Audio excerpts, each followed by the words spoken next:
चलिए ठीक है, पे स्टार्ट करते हैं। हम डिस्कस जो लास्ट कर रहे थे वो यूज एज का टर्म देख रहे थे, ठीक है, मेथड की।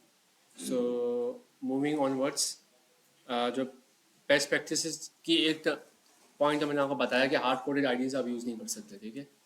और दूसरा एक पॉइंट ये भी बताया, डिस्कस मैंने किया था कि वैसे तो 75% कवरेज रिक्वायर्ड होती है बाय सेल फोर्स, मगर जाहिर है जब आप टेस्ट क्लासेस सही माइंडसेट के हिसाब से लिखेंगे तो 75% इज़ नॉट इनफ, क्योंकि ज़ाहिर है आप 75% टेस्टिंग नहीं करोगे, आप पूरी और की टेस्टिंग करोगे, ठीक है।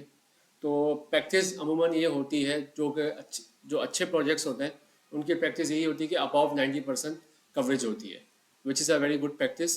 क्योंकि इससे ये होगा कि इसका मतलब है आप जान छुड़ाने के लिए 75% नहीं कर रहे, आप जेन्युइन टेस्ट केसेस लिख रहे हो जिसमें फॉल्स केसेस भी आ रहे हैं और पॉजिटिव केसेस भी आ रहे हैं, सब केसेस आ रहे हैं, ठीक है। तो 90% coverage is a good practice.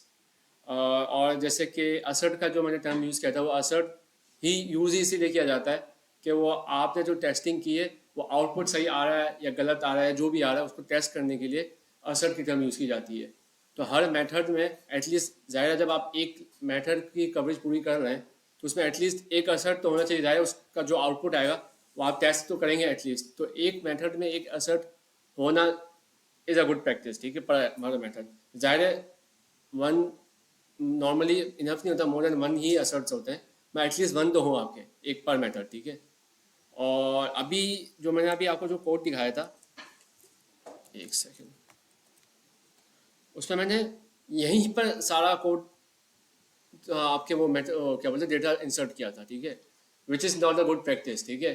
Practice अमूमन ये होनी चाहिए कि आपके पास एक जिस तरह नॉर्मल हेल्पर क्लासेस होती हैं, इस तरह टेस्ट डेटा क्रिएशन की भी एक हेल्पर क्लास है जिसको हम टेस्ट फैक्ट्री कहते हैं अमूमन, ठीक है। ये नाम टेस्ट फैक्ट्री ज़रूरी नहीं आप वो रखो, आप कुछ और भी रख सकते हो, मगर normally practice across the board यही होती है सेल्सफोर्स कम्युनिटी में कि टेस्ट डेटा फैक्ट्री के नाम से क्लास होती है।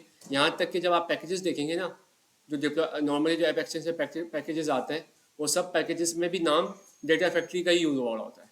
तो ये across the board data factory के नाम अमूमन यूज़ होता है। तो उसमें आप सारा डेटा रखेंगे एज अ एक एक मेथड्स में। फॉर एग्जाम्पल मुझे प्रोडक्ट इंसर्ट करना है तो मैं क्रिएट प्रोडक्ट के नाम से एक मेथड बनाऊंगा टेस्ट फैक्ट्री के अंदर, और जहाँ जहाँ मैंने टेस्ट क्लासेस लिखनी है, जहाँ जहाँ मुझे प्रोडक्ट का डेटा क्रिएट करना होगा, मैं वहाँ से उसको कॉल करूँगा, ठीक है। तो ये एक और बेस्ट प्रैक्टिस कंसिडर की जाती है। अच्छा, अब एक जो पॉइंट जो कि मेंशन मैं कर दूं, अभी जितनी भी मैंने जैसे क्लास, अगर मैं यहाँ जाता हूँ, इस क्लास की कवरेज पूरी की थी, तो ये पब्लिक क्लास थी, पब्लिक मेथड्स थे। व्हाट हैपेंस कि अगर प्राइवेट होगा तो क्या होगा। वैसे तो अमूमन प्राइवेट मेथड्स किसी ना किसी पब्लिक मेथड में कॉल हो रहा होता है, यही होता है, तभी वो प्राइवेट है ना, क्योंकि वो कहीं ना कहीं with in the class call हो रहा होता है।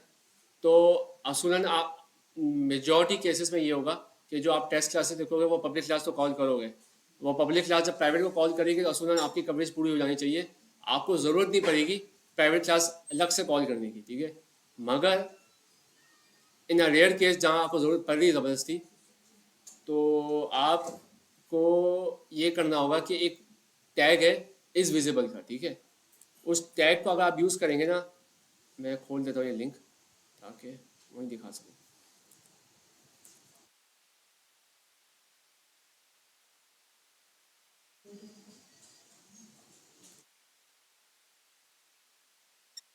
ये आप देख रहे हैं, टेस्ट विजिबल से प्राइवेट वेरिएबल को किया हुआ है, इसी तरह मेथड को भी टेस्ट विजिबल किया हुआ है। ये जो प्राइवेट मेथड है उसको अगर आप टेस्ट विजिबल कर दोगे तो इवन तो कि वो प्राइवेट है और किसी और नॉर्मल क्लास से तो कॉल नहीं होगा, मगर टेस्ट क्लास से कॉल हो जाएगा। ये ऑप्शन आपके पास मौजूद है, मगर ये बेस्ट प्रैक्टिस में नहीं आता। ज़ाहिर है बसा होगा आपकी मजबूरी होती है तो आप यूज़ कर सकते हो, और इस पर कोई मुज़ायका नहीं है। अमूमन आपकी कोशिश ये होनी चाहिए कि आपके पब्लिक क्लास आप इस तरीके से उसको डेटा दें कि वो जब वो प्राइवेट क्लास कॉल करे तो उसकी कवरेज पूरी हो जाए। तो एक ऑप्शन आपके पास यही भी अवेलेबल है। अच्छा जी। अ, अच्छा, अब जो लास्ट टॉपिक जो है वो है डेटा क्रिएशन का। और इसमें जाने से पहले मैं एक चीज़ मेंशन कर दूं कि अभी मैंने एक चीज़ मेंशन की थी कि आप कोई भी डेटा, कोई भी हार्ड कोडेड आईडी यूज़ नहीं करेंगे, ठीक है। तो मेजॉरिटी केसेस में तो यही होगा कि आप हार्ड कोडेड आईडी यूज़ करने की आपको ज़रूरत ही नहीं पड़ेगी, क्योंकि within the test class आप डेटा खुद बनाएंगे। जब ज़ाहिर अगर मैं एक अपॉर्चुनिटी टेस्ट कर रहा हूँ तो उस अपॉर्चुनिटी का डेटा भी मैं ऑन द स्पॉट बनाऊंगा। जब ऑन द स्पॉट बना रहा हूँ तो ज़ाहिर है ऑटोमेटिकली आप हार्ड कोडेड एग्जिस्टिंग डेटाबेस से आईडीज नहीं उठा रहे।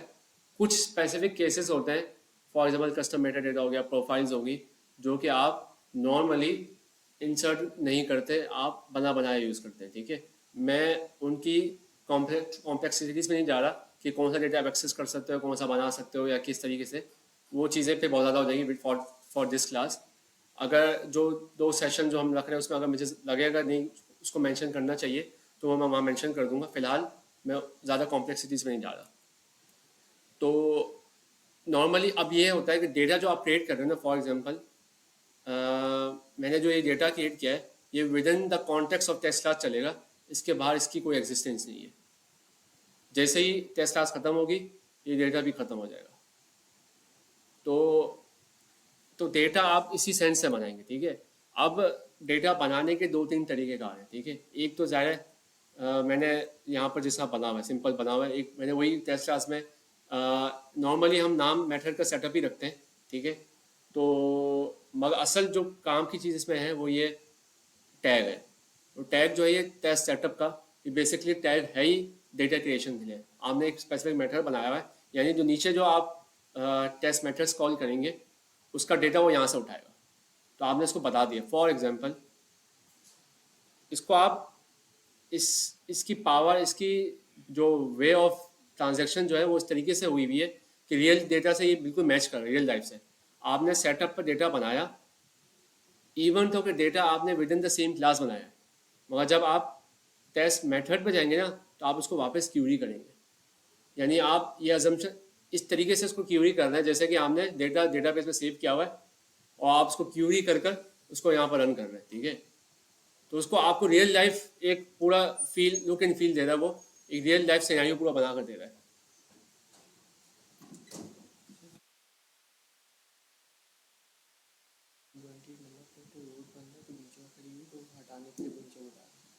किसी के होंडा बाइक है 220 नंबर प्लेट है, 220 और 228 है और 20 रास्ते में लगी हुई है, तो किसी की है तो यार वो रिमूव कर दे। 228 किसी की नहीं है। अच्छा जी, तो हाँ, तो हम उस पर थे, डेटा पर थे। तो डेटा आप इमेजिन कर सकते हो किस तरीके से आ रहा है, जैसा आप नॉर्मल डेटा इंसर्ट कर रहे हो उसी तरह आ रहा है। ठीक है, अच्छा, अब जब ट्रिगर पर, इस पर एक चीज़ मैं मेंशन कर दूँ, फॉर एग्जांपल अगर मैं ट्रिगर पर जा रहा हूँ ना तो ट्रिगर से रन हो जाएगा। ठीक है, ट्रिगर की कवरेज पूरी हो जाएगी इससे। अच्छा, अब दूसरा तरीकेकार ये है जो मैंने अभी थोड़ी देर पहले मेंशन किया कि आप टेस्ट यूटिलिटी क्लास बना रहे हो जिसको नॉर्मली हम नाम देते हैं डेटा फैक्ट्री। ठीक है, तो वहाँ पर आप सिंपली फॉर एग्जांपल आप मेथड कॉल करोगे और कुछ भी नहीं करोगे। अच्छा, अब मैं यहाँ पर शायद मैंने कोड डाला नहीं है, बल्कि मैं दिखा देता हूँ वहाँ पर जाकर।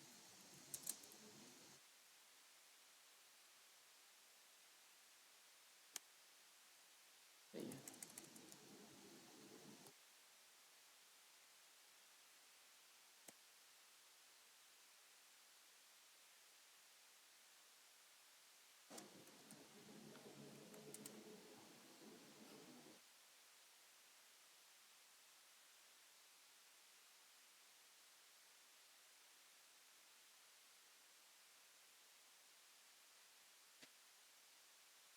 आप चेक करने, इसने simply test data factory call करी और डेटा क्रिएट कर दिया यहाँ पर।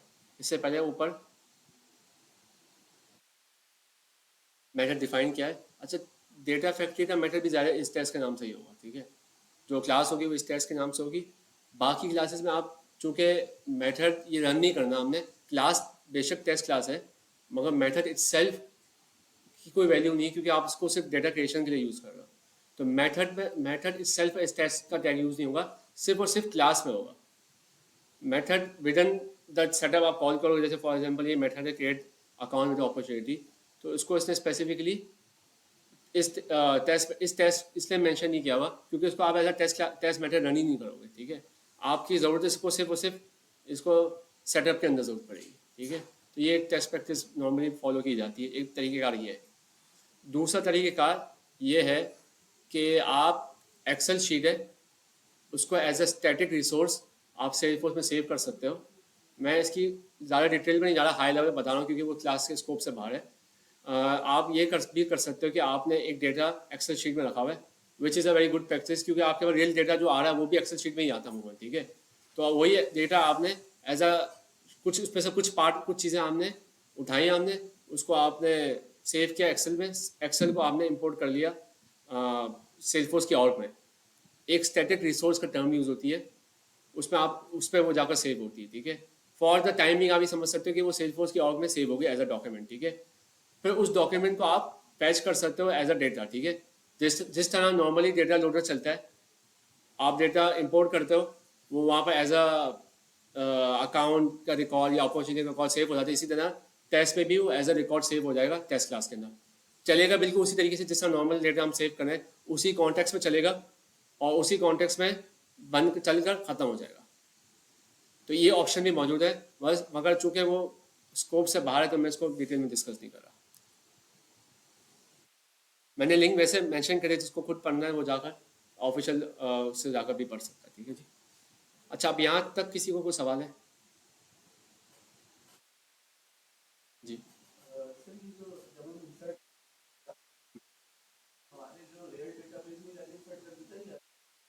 यार डेटाबेस में मुझे जो मैंने अभी इस पर डिटेल नहीं देखी, वहाँ मेरे अजम्पशन ये है कि ये इसको हार्ड हार्ड वो सेव नहीं करता होगा। वो सेव तो कर रहा है, हार्ड सेव नहीं कर रहा है, या हो सकता है कि पीछे कॉन्टेक्स्ट में हम जो क्यूरी कर रहे हैं वो हमें ऐसा प्रेजेंट करना है कि वो क्यूरी डेटाबेस से हो नहीं रही हो। I am not sure about that, ठीक है। मगर बट द पॉइंट इज कि वो उसी कॉन्टेक्स्ट में चल रहा है, उसी कॉन्टेक्स्ट में खत्म हो रहा है। इससे हमारा मकसद नहीं बनता कि बैक एंड में सिर्फ किस तरह को रन कर रहा है। हमारे काम में इसका वो फर्क नहीं पड़ेगा, with in the class run होगा। हाँ, वन मोर पॉइंट मैं मेंशन कर दूं कि जो गवर्नर लिमिट्स नॉर्मल क्लासेस में होती है वही गवर्नर लिमिट्स यहाँ पर भी होंगी। अगर 100-200 सेलेक्ट क्यूरीज आप कर सकते हो नॉर्मल क्लासेस में, तो वही कॉन्सेप्ट आपका एपेक्स इस पर भी चलेगा टेस्ट क्लासेस में। यानी फॉर एग्जाम्पल का मैंने एक चीज़ मेंशन की थी कि ट्रिगर पर अगर हम अकाउंट का ट्रिगर रन कर रहे हैं, वो कॉन्टैक्ट का ट्रिगर कॉल कर रहा है, तो वो एक ही कॉन्टैक्ट काउंट किया जाएगा, ठीक है। वो उसकी लिमिट उस पर ऐड होती रहेगी। इसी तरह जब मैं टेस्ट क्लास पर वो ट्रिगर काउंट कर, अब टेस्ट क्लास में मैंने सेलेक्ट की क्यूरी चलाई, ठीक है, तो वो एक क्यूरी ऐड हुई, प्लस जो मैं ट्रिगर को रन जिसकी मैं टेस्टिंग कर रहा हूँ उनकी क्यूरीज भी रन होगी। तो अब यहाँ पर एक मसला ये आ जाता है कि अब जाहिर है आप तो जब आपने डेवलपमेंट करी है तो आपने तो अपनी रियल क्लास के हिसाब से गवर्नर लिमिट सोच कर की है, टेस्ट क्लासेस को थोड़ी आपने माइंड सेट पर रखा है। तो उसका तरीक़ाकार ये होता है कि दो टर्म्स हैं, मैं यहाँ मेंशन कर देता हूँ, दिखा देता हूँ, देख रहे हैं, स्टार्ट टेस्ट और स्टॉप टेस्ट, ठीक है। ये रेगुलरली हम यूज़ करते हैं टेस्ट क्लासेस में। इसकी रीज़न ये है, अब फॉर एग्जांपल मैंने ये रन किया, यहाँ पर जाकर टेस्ट एक रिकॉर्ड इंसर्ट हुआ है, ठीक है। जब वो रिकॉर्ड इंसर्ट हुआ एक DML हो गई, ठीक है। मैंने स्टार्ट टेस्ट रन चलाया, अब इसके बाद एक और DML हो रही है जो कि डेटाबेस डॉट डिलीट की होगी, ठीक है। असूलन आम हालत में क्या होता है कि DML का काउंट 2 हो जाता। अब चूंकि मैंने स्टार्ट टेस्ट चला दिया है तो DML का count with in this context 1 है, ओवरऑल भी 1 है। अब चूंकि इस कॉन्टेक्स्ट में 1 है, अब जैसे ही स्टॉप टेस्ट किया ना, अब यहाँ पर जब DML चलेगी, फॉर एग्जाम्पल मैंने यहाँ पर DML चलाई, तो अब काउंट 2 होगा। इस कॉन्टेक्स्ट में 200 अलग से चल रहा है, समझ रहे? ये बात, ये डायलॉग समझ आया किसी को? इसमें किसी को कंफ्यूजन है? ये ट्रांजैक्शन काउंट कर रहा है इसको। ये जो 200 के गवर्नर लिमिट है ना, इस कॉन्टेक्स्ट में 200 अलग से आपको दे रहा है। अब यानी फॉर एग्जाम्पल समझे, मैंने वन से कंफ्यूज हो गया, समझे इस क्लास में अंदर 3 DML हो रही, ठीक है। मैं यहाँ आया, असूलन अगर मैं ये टेस्ट क्लास स्टार्ट टेस्ट नहीं डालता तो काउंट होना चाहिए था 4। समझो यहाँ पर एक और इंसर्ट भी मैंने डाला, ठीक है, तो हो जाता 5, ठीक है, असूलन। अब क्या होगा, चूंकि मैंने स्टार्ट टेस्ट ला दिया है, तो 4 जो अपनी जगह 3 तो अपनी जगह पर है यहाँ पर, ठीक है, वो एक कॉन्टेक्स्ट पर चल रहा है अपने कॉन्टेक्स्ट में। अब यहाँ पर नया कॉन्टेक्स्ट समझे, से नॉर्मल मैट्रिक्स का अलग कॉन्टेक्स्ट होता है, तो समझे ये अलग कॉन्टेक्स्ट में चल रहा है। अब 200 का काउंट इसके लिए अलग चलेगा, यानी अब यहाँ पर अगर मैं दो क्यूरीज करता हूँ, 2 DML चलाता हूँ, तो 2 काउंट इसका अलग चलेगा। जैसे वो इससे बाहर निकला तो इसका कॉन्टेक्स्ट खत्म हो गया, अब आप ओरिजिनल पेरेंट के कॉन्टेक्स्ट में आ गए। यानी चाइल्ड कॉन्टेक्स्ट, जैसे नॉर्मल मैथड्स में हम क्या होता है, पेरेंट आप क्लास के अंदर होते हैं, इसका अलग कॉन्टेक्स्ट होता है वेरिएबल का। जब आप किसी मेथड पर जाते हो उसका कॉन्टेक्स्ट अलग होता है। ये चीज़ें समझ आ रही, जो लोग जिनका कोडिंग इतनी अच्छी नहीं, उस शायद उनको कन्फ्यूजन है, तो वो सवाल पूछ सकते हैं। अभी मैं रिपीट कर लूँगा अपने आप को, ठीक है। तो एक चीज़ ये DML का यहाँ पर आपको ख्याल रखना पड़ता है। अमूमन हम लोग जितना भी रियल टेस्टिंग जब शुरू करते हैं ना, तो हम इसको अलग कॉन्टेक्स्ट में चलाते हैं। इसकी एक रीज़न ये है कि फॉर एग्जांपल मैं टेस्टिंग करा अकाउंट ट्रिगर की टेस्टिंग कर रहा हूँ, ठीक है। तब मैंने जैसे अकाउंट ट्रिगर का काम मैंने शुरू किया, मैंने स्टार्ट टेस्ट कर लिया, यानी आप भी रियल में भी गवर्नर लिमिट चेक कर रहा है। यानी जब मैं नॉर्मल चलाऊंगा तो इंडिविजुअली चलाऊंगा ना, मेरा पुराने इससे पहले जब मैंने डेटा फैक्ट्री में इंसर्ट किया, उससे मेरा नॉर्मल रियल लाइफ से कोई लिंक नहीं है। मेरे रियल लाइफ में अकाउंट ट्रिगर अलग चलेगा। तो जाहिर है जब मैं इस कॉन्टेक्स्ट में रन करूंगा तो ये एक तरीके से और रियल लाइफ टेस्टिंग होगी, क्योंकि आप रियल कॉन्टेक्स्ट में इसको रन कर रहे हो, ठीक है। यहाँ तक किसी को कंफ्यूजन? जी जब रन ऑल टेस्ट कर रहे होते हैं उस वक्त सारी टेस्ट क्लासेस चलेगी, जी। तो उसमें वो सबको एक ट्रांजैक्शन काउंट करेगा या अलग अलग या ट्रांजैक्शन? अलग अलग काउंट करता है, मगर उसमें भी अब है वो बहुत कॉम्प्लिकेट हो जाएगा। मगर उस पर भी डिफरेंट ट्रांजेक्शन्स होती हैं। उसमें ये भी होता है कि आपका टाइमिंग का भी अलग सेटअप होता है, कि ऐसा नहीं है कि भाई सब एक साथ रन कर रहे हो तो वो चलती ही गई, ठीक है। मगर फिर इस पर पैकेजेस भी होते हैं, तो पैकेजेस का अलग तरीके से काउंट होता है, ठीक है। तो वो बहुत ज़्यादा कॉम्प्लिकेटेड हो जाएगा।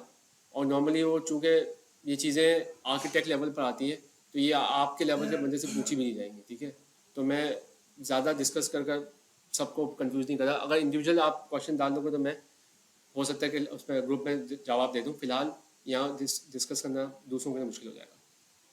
तो इस पर 2-3 चीज़ें होती हैं, क्योंकि ज़्यादा पैकेजेस होता है वो भी रन होते हैं, तो वो भी एक थोड़ा प्रॉब्लम क्रिएट करते हैं अमूमन। जी सब रन होते हैं, तो वो कॉन्सेप्ट बिल्कुल डिफरेंट होता है, उस पर थोड़ी कॉम्प्लेक्सिटी थोड़ी ज़्यादा है, ठीक है। मगर ज़ाहिर इसी की एक्सटेंशन है, कोई रॉकेट साइंस नहीं है।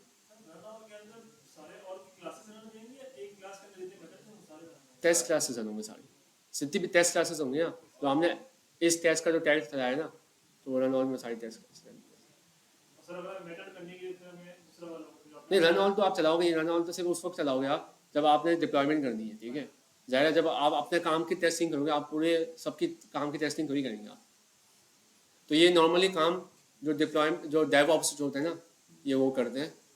तो जो बड़े प्रोजेक्ट्स होते हैं वहाँ पर डेवऑप्स ज़ाहिर अलग होते हैं, तो डेवऑप्स का काम होता है टेस्ट क्लासेस रन करना। आप अपनी टेस्ट क्लासेस रन करोगे, आपका उसी से मतलब है, इससे आगे आपका कोई काम नहीं है। जी जी जी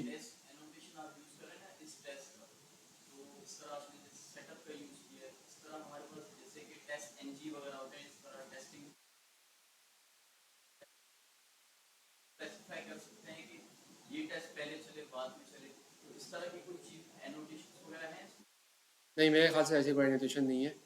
आप है ना, इससे कुछ होता नहीं है अमूमन। वही बात है कि टेस्ट क्लासेस जो टेस्ट मेथड है वो एक अलग उस पर चल रहा है, एक अलग केस सिनेरियो है। यानी फॉर एग्जांपल जब हम टेस्ट क्लासेस लिखते हैं तो हमारी प्रैक्टिस ये होती है कि अगर मैं एक पॉजिटिव केस कर रहा हूँ तो उसकी एक अलग टेस्ट मेथड होगा। जब मैं नेगेटिव केस, हालांकि मैं वही कोड स्निपेट रन कर रहा हूँ वापस, चूँकि नेगेटिव केस टेस्ट कर रहा हूँ तो उसके लिए अलग मेथड बनाऊंगा। तो इससे ये होता है कि जब आप टेस्टिंग पूरी करेंगे ना, जब चाहे रन ऑन मैं कर रहा हूँ या इवन तो रन ऑन नहीं भी कर रहा, अपनी क्लास भी सिर्फ रन कर रहा हूँ, तो मुझे एग्जैक्ट पता होगा कि कहाँ जाकर मेरा मेथड पड़ रहा है। मुझे कोड खोलने की जरूरत नहीं, मेरे टेस्ट मेथड मुझे बता देगा, टेस्ट मेथड का नाम मुझे बता देगा कि यार ये केस पड़ रहा है। मैं बता, फॉर एग्जाम्पल मैंने insert contact false case negative case, तो मुझे पता है कि इंसर्ट कॉन्टेक्ट में फॉल्स केस नहीं चल रहा, तो मेथड भी इतने डिफाइंड अच्छे तरीके से नेम्ड होते हैं कि आपको हाई लेवल पे नजर आ जाए अच्छा यहाँ फट रहा है, यहाँ जाकर मसला हो रहा है, ठीक है। अच्छा, कुछ इनोटेशंस मैं डिस्कस कर लेता हूँ जब यहाँ पर आई गए हम लोग। तो एक इनोटेशन होती है इज़ ऑल विजिबल करके कुछ होती है। तो उसमें ये होता है कि आप अभी मैंने जो डेट बताया आपको कि डेटा आप खुद बनाते हो और वो डेटा जो होता है उसी कॉन्टेक्स्ट में चलेगा और उसी कॉन्टेक्स्ट में ख़त्म हो जाएगा, ठीक है जी। अमूमन ये होता है, अब एक ऑप्शन आपके पास ये भी है जो डेटा आपने इंसर्ट किया हुआ है और में उसको भी आप एक्सेस कर सकते हो। ये अच्छी प्रैक्टिस नहीं है क्योंकि वंस अगेन आपका डेव ऑर्ग में डेटा डिफरेंट होगा, किसी और के डेव ऑर्ग में डिफरेंस होगा, प्रोडक्शन में डिफरेंस होगा, ठीक है, डिफरेंट होगा। तो तरीक़ेकार तो असूलन यही होता है कि आप खुद डेटा बनाओ, उसी वक्त डेटा बनाओ, उसी वक्त उसको टेस्ट करो। बट आपके पास इन रेयर केस जहाँ पर आपके पास मजबूरी है तो आपके पास ये ऑप्शन भी है कि आप और के डेटाबेस को एक्सेस करके भी डेटा चला सकते हो, ठीक है।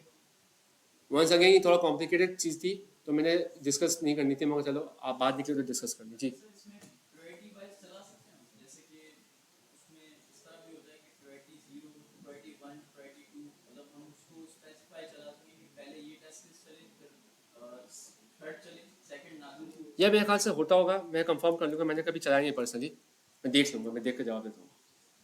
आई एम नॉट श्योर, मगर अगर होगा भी तो वो सेटअप की बेस पर होगा, वो इनोटेशन की बेस पर नहीं होगा, ठीक है। यानी जो आपके पास कॉन्फ़िगरेशन होगी उसकी बेस पर तो शायद हो जाए, मगर उसकी बेस पर नहीं होगा, इनोटेशन की बेस पर नहीं होगा। अच्छा, और कोई सवाल है जी? सही है, टेस्ट क्लासेस जो है ये डेवलपर के लिए ज़्यादा ज़रूरी है या फिर सेल्सफोर्स में अगर क्वालिटी एश्योरेंस में जॉब निकलती है उसमें भी ज़रूरत है इसकी? ये डेवलपर की इसलिए ज़रूरत है कि टेस्ट क्लासेस अमूमन डेवलपर ही लिखता है, अमूमन क्या बल्कि 99.9% डेवलपर ही लिखता है, क्योंकि जब जो कोड मैंने लिखा मैं ही उसकी टेस्ट क्लास लिख सकता हूँ। और बसा औकात मैंने ये भी देखा है प्रोजेक्ट की प्रैक्टिस, जो सॉफ्टवेयर डेवलपमेंट की प्रैक्टिस होती है कि इवन तो के एक यूनिट टेस्ट क्यूए लिखता है, एक यूनिट टेस्ट जो खुद डेवलपर भी लिखता है।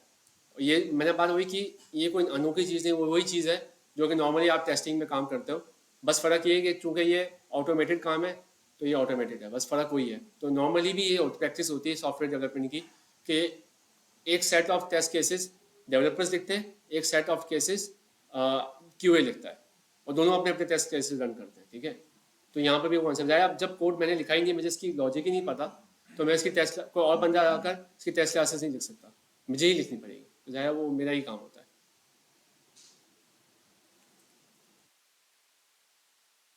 अच्छा यार, एक चीज़ मेरे से किसी ने सवाल पूछा था तो मैं एक मेंशन कर दूं, ये डेटाबेस डिलीट का कल मैंने बताया था कि आपके पास एक ऑप्शन होता है कि जब आप डेटाबेस तो डिलीट चलाओ तो आप ज़रूरी नहीं कि अब सारा का सारा डेटा रोल बैक हो जाए एरर की बेस पर, ठीक है।